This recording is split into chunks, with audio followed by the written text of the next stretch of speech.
would like to request Professor Ambesh Dixit, Assistant Professor and the Coordinator of Research and Development at Indian Institute of Technology, Jodhpur, to make his presentation. And sir. So good afternoon, and thanks to DIAS persons and the invitees who asked for such forum and to share my views, and especially my views are not there, whatever DIAS personnel has requested to be focused on the institute efforts, what institute is doing, at institute my colleagues are doing. I will try to focus on that. So I belong to IIT Jodhpur. This is the west part of the country and very hot place. So I'm coming from the hot place to a moderate where temperature is like 27 and their temperature is like 37. So you can see the energy difference. We are more energetic than this place because KT is the thermal energy that we are holding it with me. Okay, fine. So I were on the wrong track. So apologize for that. Okay, so IIT Jodhpur, this is a new institute. It has only 6 years life, so it is in the nascent stage and it's developing. Yet we have developed a lot of capabilities in the research front because our mandate is to teach and research. And our major thrust is in some of the areas that we are focusing it here. You can see the electronic devices, sensors, energy application, especially the solar energy application, and the storage. And most of the applications, whether it is electronic devices, these are sensors, or energy, or storage, we look towards the low-cost technology. Can you provide an indigenous solution to high-end technology? The answer may be yes, answer may be no, but we are trying towards the yes. And that we will show some of the capabilities that we try to do it here. One of the first group that we are focusing on is the low-cost electronic device applications, where we focus on different aspects. First of all, like inorganic and organic hybrid compound semiconductors for various applications. It includes even the solar devices as well as the sensor applications. Organic electronics for next generation, where people are working on FinFET devices and high-end carbon and nanotube based devices, semiconductor like graphene twisted devices for high-end electronic applications, high-speed electronic applications, as well as sensing applications. Next one, another group is there, which is they are focusing on plasmonics based devices. Again, it includes even the metamaterials and hybrid materials where they can come up with a wider applications. Again, aspects are looking for electronic applications, sensing application, and energy applications. So this is the, if I complete this group, the next group that is focusing on the research is the nanomaterials, especially on focusing on hydrogen generation and catalytic applications, and more or less on biomaterials for different applications. This includes nanomaterials for hydrogen storage and catalytic applications. One group is dedicated for that, and they have achieved such a technology that IOCL and BHEL, if I am right, they are interested to take it forward. Then biomaterials, especially bio-inorganic hybrids for various applications. One of such applications is plasmonics, where people are trying to do it, and also they are trying to understand this in solar applications. Then nanomaterials and composites for water applications. Whatever I come to know as an R&D level, people have developed indigenous low-cost pot mixed with these nanomaterials, which can provide you very pure water where you don't have such kind of water filters like ROs and all those things. Those are homemade, in-house.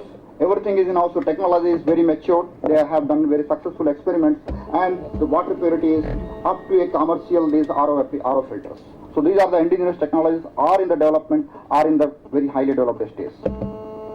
Next group is composite materials for lightweight and structure joints and welds applications. There is a very focused group. They are looking into it. They are lightweight materials. They are trying to focus into it. I will throw some of the light where people are working in such kind of applications. This includes again inorganic, organic, composite materials for possible applications. Again, fracture mechanics, joints and weld dynamics. And then structure modeling and simulation. There are people who are trying to minimize this. For example, the example that I come to know and I associate myself, people are trying to minimize the structures required for hanging these solar panels. Second, they are working on this structure modeling and simulation to understand and reduce the weight of these solar thermal devices. The next group is that is more focused, where is the solar thermal and electrical applications. It includes both generation, transmission, as well as storage. And this includes a lot of basic research to the applied research, where it includes again the organic solar photovoltaic materials, thermal tandem PV materials. For example, a multi-junction solar cells people are trying, and they are trying, since we don't have at present the capability to fabricate these tandem junction solar cells, so we are trying to collaborate with SSPL, Solid State Physics Laboratory, which have a capability of growing these multi-junction solar cells. Then we are trying to collaborate with Sri Pilani. They have the capability of growing these multi-junction solar cells. Then inorganic, organic hybrid PV materials, especially looking into copper, zinc, tin, selenite and sulfide based systems where only a monolayer can work up to very high efficiency. Still work is going on. Then electrical energy storage materials and devices. It includes not the lead acid batteries, where many people have tried to look back into it, but we are looking into lithium ion batteries, especially at a device level as well as a module level, to see the module efficiency and how to cool the modules and all those difficulties that we are trying to address. Then the thermal energy storage materials and devices. This is again which is where we have a joint test with the DRDO sister laboratory, that is in Jodhpur, that is Defense Laboratory Jodhpur. There we work with them, try to develop certain materials, and we have our own interest to try to develop these materials for a high storage, high temperature applications, because we are working on solar thermal applications where directly we want to use the solar thermal energy and convert it into certain applications. So if I want to use on off hours where sun is not present, I need to store that energy. For that we need such high temperature storage materials, solar thermal materials, where we are trying to look on the metal alloys which can sustain up to 600 to 700 degrees C. And then when sun is not available to us, we can harness this energy on the demand. So that is our aim too. Then we are also looking at the functional materials. These are the materials which probably you may see that everyone calls nanomaterial as a functional material, but here my means of saying functional material is a material that has more than one functional properties. For example, it is a magnetic, at the same time it is ferroelectric. Such kind of materials, very rare materials are available, these kind of materials, and especially to harness their potentials at room temperature or above room temperature, we need to develop such materials which have these properties even at room temperature or above room temperature. So we are looking into it to see the high-end sensors and actuators, high-end memory storage devices. For example, till now we are using only magnetic-based devices where we can assume 2 terabytes. If these materials are successful, we can assume we can store 4 terabytes in the same space, one from magnetic response and one from ferroelectric response. Those kind of aspects we are also looking. Another aspect that we are addressing is the RAM, radar absorbing materials. We are looking again, working with the sister laboratory of DRDO, Defense Laboratory Jodhpur. We are in the process of developing, we are in the stage of very good materials where we have properties of this RAM, microwave absorbing properties, or a wide range of window that can absorb from 8 gigahertz to 18 gigahertz in one material and with a very low reflecting powers. Then biomaterials for possible applications. These are the potentials that where we use, and then with one more aspect that we call as the materials by design. What does it mean? Rather than doing real experiments, you do the theoretical experiments on this computer, we do the experiments before coming into the real scenario.